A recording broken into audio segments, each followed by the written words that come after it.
Nous souhaitons que la question de la responsabilité du diocèse de Lyon soit examinée et naturellement les demandes d'indemnisation qui y sont jointes. Un courrier pour faire reconnaître la responsabilité du diocèse de Lyon afin d'obtenir des réparations financières.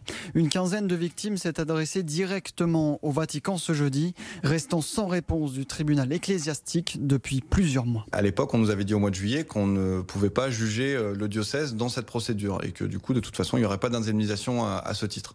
Sachant que nous, la volonté de faire ce courrier, c'est que le diocèse, il a sa responsabilité. C'est-à-dire que les prédécesseurs du cardinal Barbarin auraient pu déjà limiter la casse, et derrière, ça a continué. Donc ça, on le met encore une fois de plus en évidence, et là, malheureusement, on a été obligé d'écrire au Vatican même. Un courrier au Saint-Siège envoyé quelques semaines avant le procès en appel du cardinal Barbarin, mais surtout avant celui de Bernard Prénat, très attendu par toutes les victimes.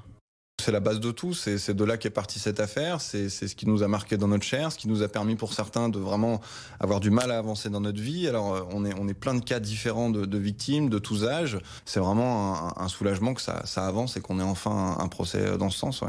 C'est donc ici, au tribunal de grande instance de Lyon, que doit être jugé en correctionnel du 13 au 17 janvier prochain Bernard Prénat, l'ex-prêtre à l'origine du scandale qui a ébranlé l'église lyonnaise. Il doit être jugé pour agression sexuelle sur mineur 27 ans après les derniers faits présumés.